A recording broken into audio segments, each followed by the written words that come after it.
Hi teddies and care bears, hope you're doing well. I'm missing you very, very much, and I hope that you're having lots of fun this week learning about South Africa, your own country. Today's story is Rhino's Field, about sharing and caring. Now, when rhinos are just the right age, they leave their mothers to begin a new stage.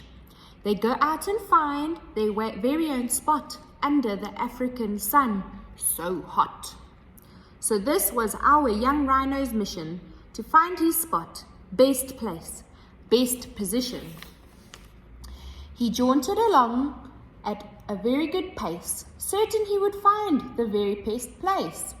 He felt quite sure he would be a rhino with the land and a great destiny. He would be Sir Rhino or Lord Rhino or Rhino the Great, President, ruler, head of state.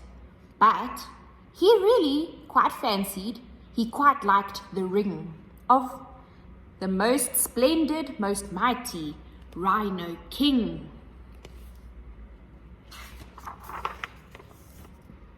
He searched from left to right with his horn high in the air, his head full of importance with an individual flair.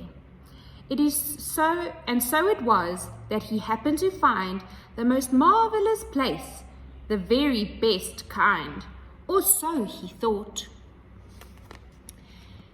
It appeared before him out of the blue, a beautiful field all fresh, green and new.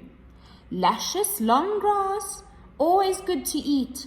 Leafy green bushes, good shade from the heat.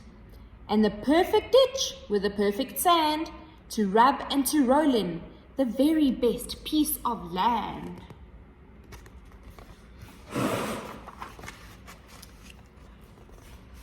Said Rhino, "This is a field fit for one, the home of the most splendid, most mighty Rhino King." And he shook himself up with a great regal pride, measured his field this far and so wide. This was his spot, and this was where he would stay. He'd be its ruler, and he'd rule it his way. He pastured and puffed with regal air, flounced and bounced with individual flair. Then something caught his eye, it bothered him, he was not sure why. But right, slap bang in the middle of his land, stood a curious hill of camel-coloured sand. What do you think lives in there? Let's find out. Curiosity he approached, and sandy mound.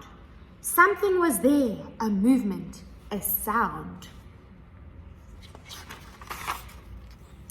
And he thought as he looked, he was not at all prepared to have anything to do with anything shared. He sniffed and snorted all around till he came upon several holes in the ground.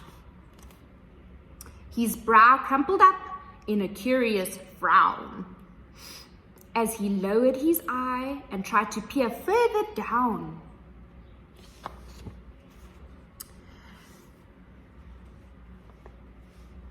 The giggle became a laugh that shook the whole mound. Rhino stumbled back in fright at the sound.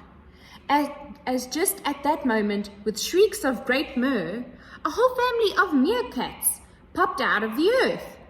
And so to his surprise, his horror, his shock, in fits of laughter, they began to mock. That means to make fun of him. Is that a good thing to do?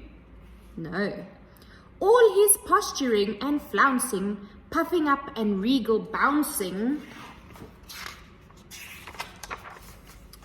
bottom in the air, chin in the muck, one front and one back leg firmly stuck. Down the meerkat's hole he trampled around, with the meerkats still laughing from under the ground. It was just then that the oxpecker bird swooped down from the sky. Now, oxpecker birds are not generally shy. She had spotted Rhino as she lay there stuck. bottom in the air, chin in the muck.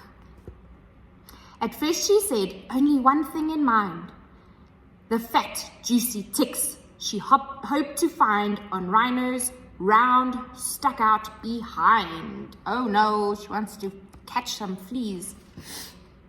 Now oxpeckers think ticks are the best kind of treat in the African heat. All chewy and gooey and black inside, a delicious treat from the rhino's hide. But because oxpeckers are very polite, she first had to find out if Rhino was all right. She said, "My dear Rhino, things have gone a bit around the bend.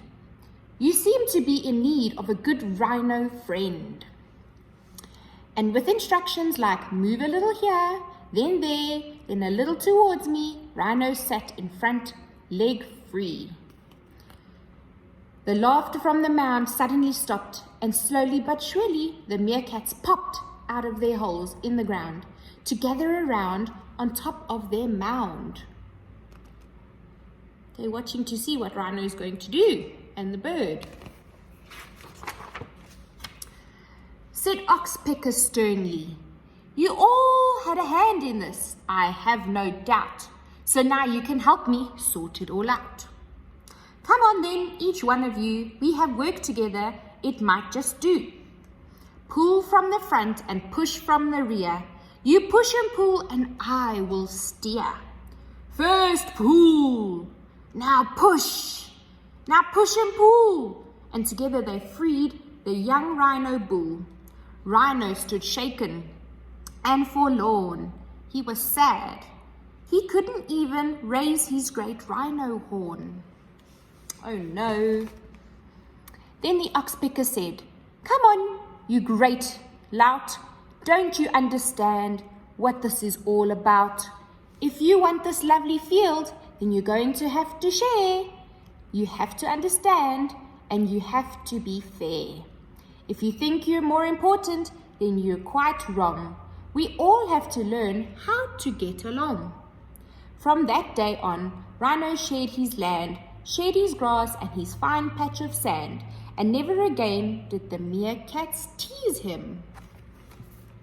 They learned to be friends and share their land. In fact, they went on out of their way to please him. They found him the best grass every day. Without fail, they scratched his back and brushed his tail. And the oxpecker bird got to eat all the ticks that every oxpecker pecks and picks. All chewy and gooey and black inside, a delicious treat from the rhino's hide.